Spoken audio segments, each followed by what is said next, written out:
Hey guys, from Reddit. Sorry, I'm operating on too little sleep here. There's a couple of questions that have been asked repeatedly, and I wanted to address them. One is, are there any myths we want to test that the producers won't let us? Well, given the fact that we are executive producers of our show, the answer to that is no. Discovery always wants us to test stuff that's spectacular, and in general, some of the most dangerous stuff we want to do is spectacular, and they've always been a great partner in helping us find some way to do it, the resources, the money, the time. So really, there's nothing giant on our list where we're like, oh, those dreaded producers won't let us do it. The other repeated question that I think at least 3, if not 4 people have already asked is, what's the scariest moment on the show? And I've talked about this publicly a few times, but it bears some storytelling here.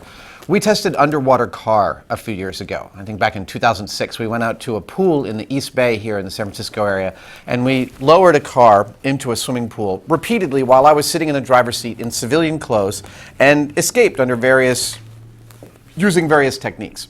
And the episode got a lot of great response, specifically because I didn't realize that is a lot of people's greatest phobia, is being in a car when it goes underwater. And we uncovered some interesting science about that. But after we aired that episode, we got a lot of new information about the fact that most cars, when they go in the water, they don't go in and then just sink. They actually go in and do what's called turning turtle. They go upside down. And that episode is the scariest thing that's ever happened to me on the show. So we went out to Ione, California, up here in Gold Country, and we set up a methodology with which to pull a car off of a barge from its rear bumper so that as we pulled it, we'd pull it all the way over. Our biggest concern at that point was that I would get some kind of concussion from the impact of the car on the water. So we had Jamie and the camera crew on a separate barge right next to where the car was. Jamie and I had worked out really every contingency, including keeping the car from sinking too far. The water was 45 feet deep. We're not going to have me go to 45 feet where the visibility is literally zero. We wanted the car to rest about 10 feet below the surface of the water.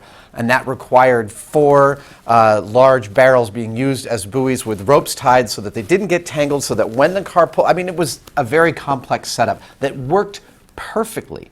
I sat in the driver's seat with my seatbelt on. My safety diver, Don Best, who's a licensed paramedic diver, was strapped into the back seat. I had 4 sources of air, including an extra minute of breathable air on my shoulder. And the car went off the barge and went over, and it worked just fine. The camera crew could hear that I was narrating to the cameras that were above the water. But as we went, a couple of things happened.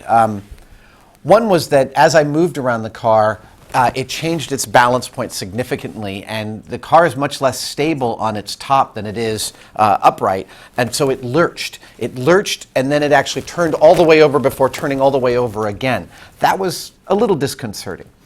The other thing to know about when a car sinks is it sinks in a kind of a hockey stick shaped graph. So it goes slow, slow, slow, slow, and then when it starts to speed up, whoop, it goes very quickly.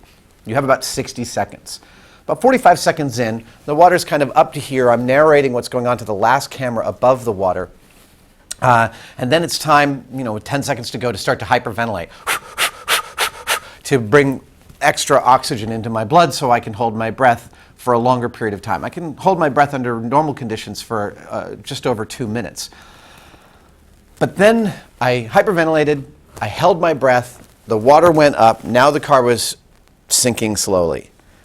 And I opened my eyes, and they burned, and I couldn't see a thing. The car had been owned by a smoker. And we cleaned out 500 or 600 cigarette butts from this car. I'm not exaggerating at all. And the water, when the car filled with water, the water was milky brown, and it burned my eyes. So I had to close my eyes, and I had to kind of assess what was going on. And then I'm sitting there in the car holding my breath, and I'm thinking, okay, right, I've got to find the door. And I reach, and now I can't actually remember whether I'm in the front seat or the back seat. I actually lost my bearings, just as people had told us happens very frequently. I wasn't sure which end was up even. And I felt a window, and I found a door handle, and it just didn't do anything for me. And I realized I didn't even know which side the window the lock was on. I felt for it, I couldn't feel it. Now about 45, 50 seconds had passed. The amount of energy I had expended moving around this car, I didn't have any breath left. So I took a couple of breaths from my shoulder bottle, and That was okay, but now it's time for me to get a permanent source of air, something that will allow me to continue the rest of the experiment. So I reached out towards Don Best, who is upside down in relation to me, and he can't actually get out of his seat. He's, at this point, looking for a knife, which he's got, to cut his seatbelt. But he sees my hand in front of his face, and he puts a regulator in it. And I put that regulator in my mouth. But if you're a scuba diver, you might have surmised that regulator went into my mouth upside down, because Don was upside down. And an upside down regulator will give you air, but it also gives you a lot of water. And I felt a little bit like I wanted some air, so I took a deep breath and took a whole bunch of water. That is a very, very scary thing to happen when you're underwater and you've been holding your breath for a while. The water hit me, my whole body tensed up, and I swear this thought went through my head. Calm people live, tense people die. So I calmed down and thought, what do I need to do? Oh, right, I need to pull the regulator out, turn it over, put it back in, purge it, and then take a nice breath of clean air. Now, under those conditions, the last thing you want to do is pull the regulator back out of your mouth. So I ended up taking a second breath just to see, maybe the second one's cleaner. No, still got water. So then I pulled it's really hard to describe how much you don't want to pull the regulator out of your mouth, but teachers tell you that that happens, and it's totally true. Pulled it out, turned it over, purged it, and at that point I was fine. I was about 4 seconds from the police safety divers. We had one on each side of the car, outside. They were about 4 seconds away from smashing the windows when I opened the door and gave them the okay sign.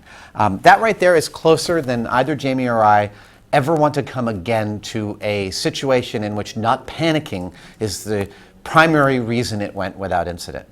Thanks. Okay. No, yeah.